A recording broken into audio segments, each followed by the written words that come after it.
Assalamualaikum. Welcome to the second week lecture for our machine design CAD 1 course.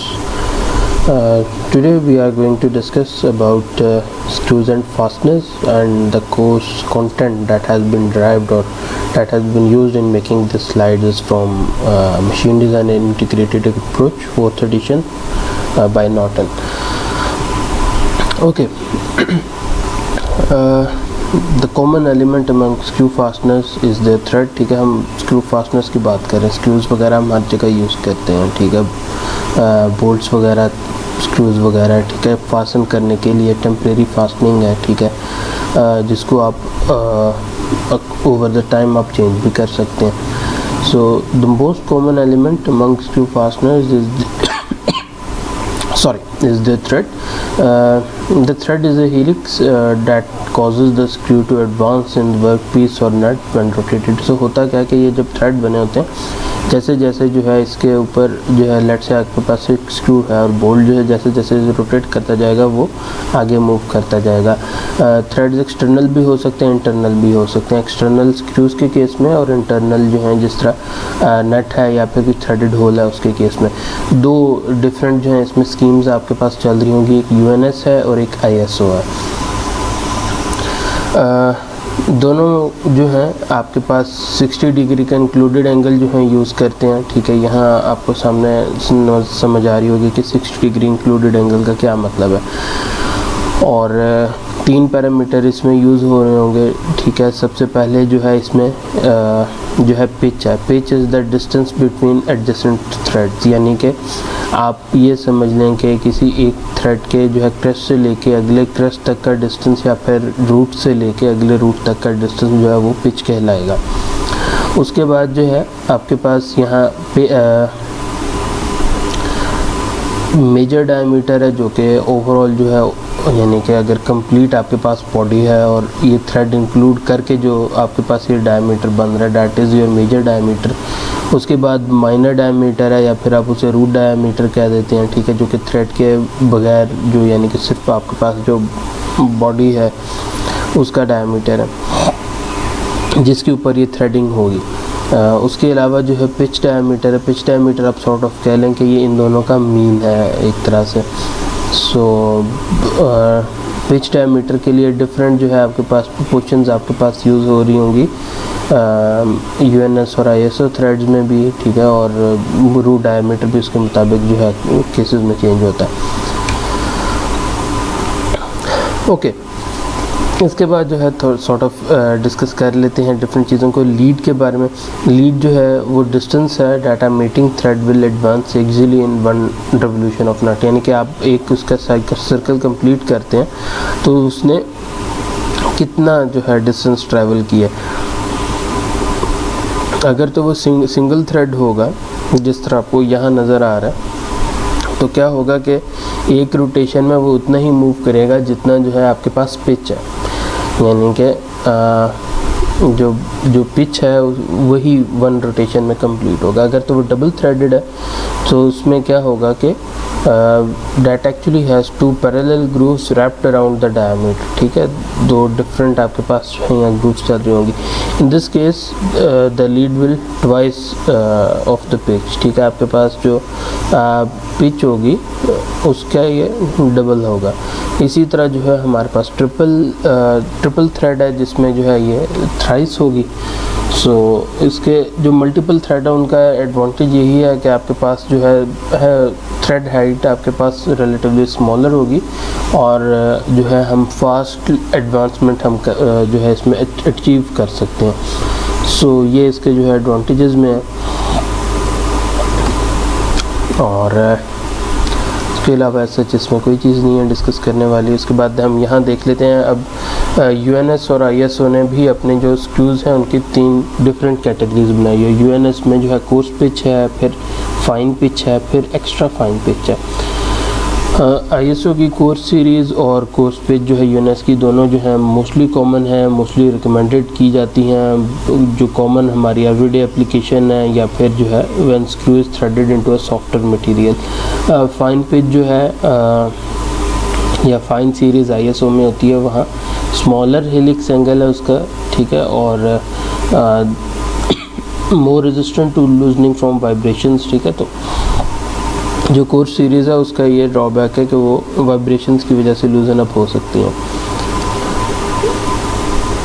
उसके बाद जो है हमारे पास एक्स्ट्रा फाइन पिच है, जो कि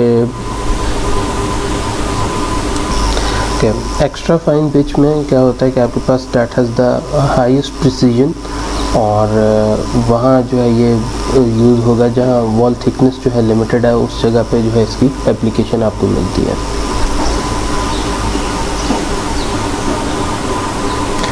ओके, सो 3 किस्म के जो है आपके पास थ्रेड फिट्स होंगे। फिट्स एंड टॉलरेंसेस में हम पढ़ेंगे भी, ठीक है, फिट्स वगैरह को। यानी कि आप यूँ समझ लें कि 3 क्लासेस हैं थ्रेड्स की। क्लास 1 जो है वो उसमें ब्रॉडेस्ट टॉलरेंसेस हैं, ठीक है। यानी कि अब कोई भी चीज़ आपके पास बनती है, ठीक है, मैं आपको कह देता हूँ कि ये रॉड है 2 फीट, आप कह देते हैं जी इसका लेट्स से डाया है, तो आप प्लस माइनस 0.0 समथिंग या 0.1 आप फीट कहेंगे कि जी इतना टॉलरेंस हो सकती है, इतना यानी कि कमी बेशी हो सकती है।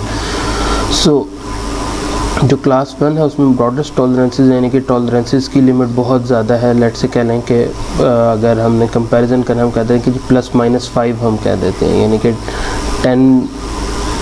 10 इंच प्लस माइनस 5 इंच, ठीक है, या प्लस माइनस 2 कर देते हैं, चलो ठीक है। और यूज्ड फॉर हार्डवेयर क्वालिटी, ठीक है, जो हमारी नॉर्मल हमारी यूजेज होती है।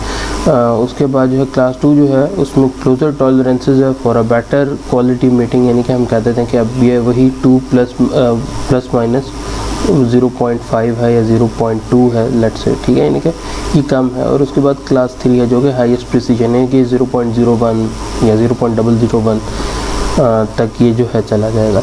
इसी तरह जो है ओके, हमने अगर जो है नोमेनक्लेचर या हमने अगर मेंशन करना हो थ्रेड के बारे में तो ये प्रोसीजर यूज़ होगा। सबसे पहले जो है उसका मेजर डायमीटर आ जाएगा, जिस तरह इस केस में जो है हमें क्या पता लग रहा है कि 1/4 यानी कि 0.25 जो है इसका मेजर डायमीटर है। उसके बाद 20 का मतलब है कि आपके थ्रेड्स पर इंच कितने हैं। उसके बाद आपके पास UNC आ रहा है, ठीक है, यानी कि आपके पास ये UNS की ये कोर्स सीरीज़ है या फर्स्ट सीरीज़ है जो कि यहाँ UNC से मेंशन्ड है, सो हम यहाँ UNC लिखेंगे। और उसके बाद जो है 2A का मतलब है कि ये क्लास 2 फिट से है, और A का मतलब ये है कि ये एक्सटर्नल थ्रेड्स है। So that is how the name या नोमेनक्लेचर जो है for UNS system screws works. इसी तरह हमारे पास अगर ISO थ्रेड है तो ISO थ्रेड में हम बाय डिफ़ॉल्ट हम ये एज्यूम करते हैं कि ये राइट हैंडेड जो है थ्रेड्स हैं। सो a right-handed thread will advance the nut, ठीक है, away from you when either it is turned clockwise, ठीक है। सो बेसिकली जब आप clockwise टर्न करते हैं तो ये जो नट है ये towards the screw जा रहा होगा, या फिर कह लें towards the head of the bolt जा रहा होगा, अगर आप इसे clockwise जो है आप इसे करते हैं। ओके, यहाँ आपके पास जो है क्या चीज़ें आ रही हैं। M8 का मतलब सिंपल यही है कि मेजर डायमीटर 8 है और 1.25 जो है mm इसकी पिच है। अगर लेट से आपने लेफ्ट हैंडेड स्क्रूज में अगर करना होगा सो हम यूँ करेंगे कि M8 मल्टीप्लाई बाय 1.25, साथ आप इसकी LH जो है मेंशन करेंगे। अगर आप मेंशन नहीं कर रहे तो इसका मतलब ये है कि राइट हैंडेड स्क्रूज हैं। यहाँ जो है फिगर में आपको जो है ये नज़र आ रहा होगा, ये बेसिकली UNS के हैं, ठीक है। सो इसमें कोर्स सीरीज़ भी आपको नज़र आ रही है, इसमें आपको फाइन सीरीज़ भी नज़र आ रही है। आप ये डिफरेंट साइजेस देख सकते हैं, ठीक है, जो कि मेजर डायमीटर के हवाले से हैं। उसके अलावा इनके थ्रेड्स पर इंच, ठीक है, उसके मुताबिक इसके माइनर डायमीटर और टेंसाइल एरिया स्ट्रेस एरियाज़ को भी हम देख लेते हैं। और ये जो सीरीज़ है ये आपके पास UNF सीरीज़ है, ठीक है। इसमें थ्रेड्स पर इंच जो है फॉर द सेम जो है आपको ये इम्प्रूवमेंट आपको इसमें नज़र आएगी। इसके अलावा अगर हम ISO थ्रेड्स को देखते हैं तो ये अब ISO थ्रेड्स के हैं मेजर डायमीटर के हवाले से ही ये जो है यहाँ लेफ़्ट साइड पे है। उसके बाद पिच, उसके बाद माइनर डायमीटर, उसके बाद जो है टेंसाइल स्ट्रेस एरिया, और उसके बाद पिच, माइनर डायमीटर, और वो दूसरा जो है वो फाइन सीरीज़ के लिए, ये लेफ़्ट साइड पे जो है कोर्स सीरीज़ के लिए। ओके, अब हम आ जाते हैं टेंसाइल स्ट्रेस एरिया पे, जो कि हमने यहाँ देखा भी आपके पास यूएनएस में भी और आईएसओ में भी। बेसिकली होना तो ये चाहिए कि जो है आप यानी कि जो बेहतर इसमें रिज़ल्ट्स जो हैं जो हमें मिले हैं, ठीक है, वो यही हैं, या फिर जो रिकमेंड किया जाता है वो ये है कि आपने जो एरिया लेना है that would be the mean of the pitch diameter and the root diameter.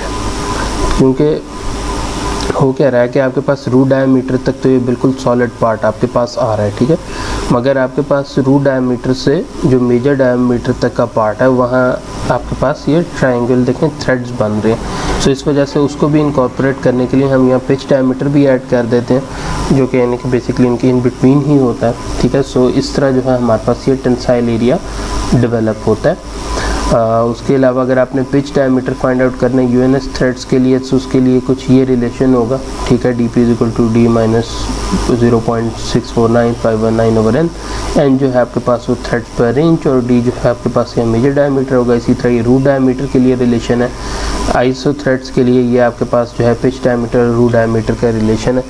सो इसको हम यूटिलाइज़ करेंगे और इनसे हम ये तमाम वैल्यूज़ फाइंड आउट करेंगे जो कि हमें टेबल से नोन है। नॉर्मली हम क्या करते हैं, हम टेबल को ही रेफ़र कर देते हैं, बट यू शुड नो कि ये टेबल में वैल्यूज़ कहाँ से बेसिकली इनकॉर्पोरेट हो रही हैं। सो यहाँ से जो है बेसिकली ये तीन चीज़ें आपके पास आ रही होंगी। ओके,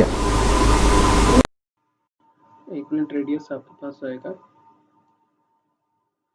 0.102, ठीक है, और इसके साथ यूनिट्स आप मीटर्स लगा देंगे। Okay, hydraulic pressure find out करना है। अब देखिए हमारे पास एक जोटिंग फोर्स है और हमें वहाँ रेडियस गिवन है, डायमीटर गिवन है, जो कि 38 mm इन डायमीटर है, ठीक है। तो जब हम यहाँ ये प्रेशर फाइंड आउट करेंगे फॉर ईच सिलेंडर होगा, ठीक है, क्योंकि यहाँ 2 सिलेंडर यूज होंगे, क्योंकि यहाँ हमारे पास जो कैलिपर्स हैं वो 2 हैं, ठीक है। सो फोर्स या फिर आपके पास जो है pressure is equal to force per unit area. Force हमें गिवन है और एरिया क्या होगा, क्योंकि 38 mm हमें गिवन था, सो पाई डी स्क्वायर बाई 4। इसको हम करेंगे तो हमारे पास जो एरिया है, डायमीटर हमें वहाँ गिवन है इसका सिलेंडर का 38 mm, ठीक है। तो 3.14 multiply by 38,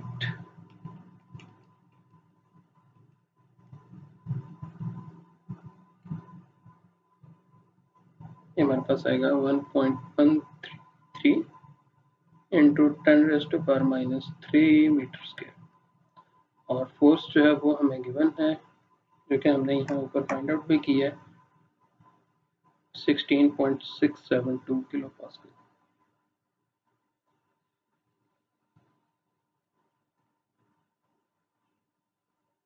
sorry, into 10⁻³ Newton. Force के यूनिट न्यूटन में है और यहाँ भी करेक्शन कर देते हैं।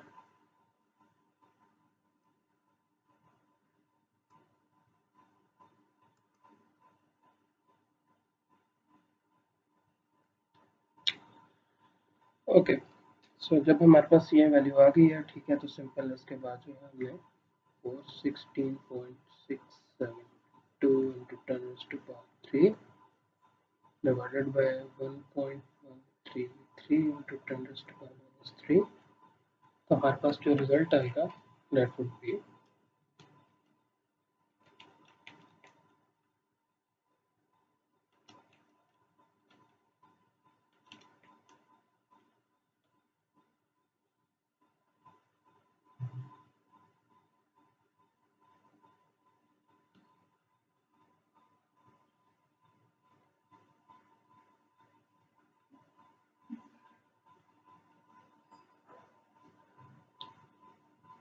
that would be 14.71 megapascal. So यहाँ जो है हमारा ये टॉपिक तो ख़त्म होता है रिगार्डिंग ब्रेक्स, ठीक है। इसको आप देखिए और इससे रिलेटेड जो भी क्वेरी आपकी है, यहाँ पे चेक वीडियोस के उसके अगेंस्ट आप पूछ सकते हैं, ठीक है। जो भी मेथडोलॉजी आप यूज करना चाहें फॉर आस्किंग क्वेश्चन, और any time you can ask the question any time. Thank you very much.